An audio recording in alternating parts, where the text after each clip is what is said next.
হাসপাতালের জরুরি বিভাগের সামনে ঘেরা কাছে টোকা মারছে এটি বুনো পাখি। প্রথমে বিষয়টিকে পাত্তা দেয়নি হাসপাতালের কর্মীরা, কিন্তু ধীরে ধীরে তারা বুঝতে পারল আসলে সাহায্য চাইছে আহত কর্মোরেন্ট বা বাংলাদেশে সুপরিচিত জলজ পাখি পানকৌড়ি। তার জরুরি চিকিৎসা প্রয়োজন। তার ঠোঁটে আটকে আছে একটি বড়শি। অবিশ্বাস্য এক ঘটনা ঘটল জার্মানিতে। সাধারণত হাসপাতালে জরুরি সেবা নিতে আসেন মানুষ, তাদের সাথেও থাকে সাহায্যকারী স্বজন, কিন্তু একটি বুনো পাখির হাসপাতালের জরুরি বিভাগ কি সেটা জানার কথা নয়। এরপরও জার্মানির গেসুন্ডহাইট নর্ড হাসপাতালের কর্মীরা জরুরি বিভাগে চিকিৎসার সেবা নিতে আসা সেই বুনো পাখিকে দেখে হতবাক। বুনো পাখিটির মুখে আটকে গিয়েছিল একটি বড়শি। সেই বড়শি খুলতেই জরুরি বিভাগের দরজায় কড়া নেড়েছিল বাংলাদেশে পানকৌড়ি নামে পরিচিত পাখিটি।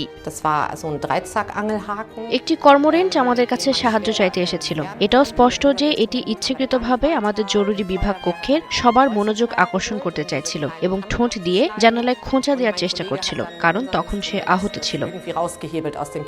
তবে পাখিটিকে কিভাবে সেই ধারালো বড়শির হাত থেকে রক্ষা করবেন সেটি জানা ছিল না হাসপাতালের চিকিৎসকদের। তারা দ্রুত ফোন করেন ফায়ার সার্ভিসকে।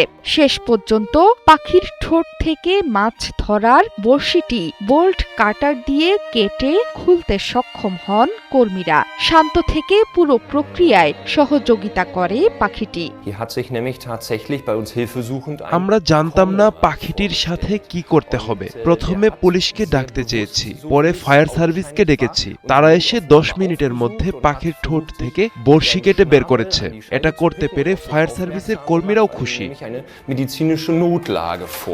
শেষ পর্যন্ত পাখিটিকে জঙ্গলে ছেড়ে দেয়া হয়েছে। বাংলাদেশে এই পাখিটি পানকৌড়ি নামে পরিচিত।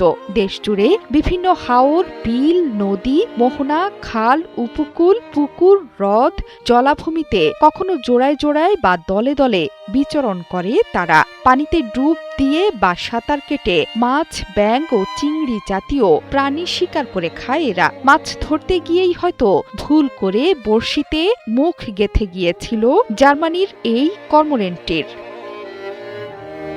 জোহরা চৌধুরী সেতু, ৭১।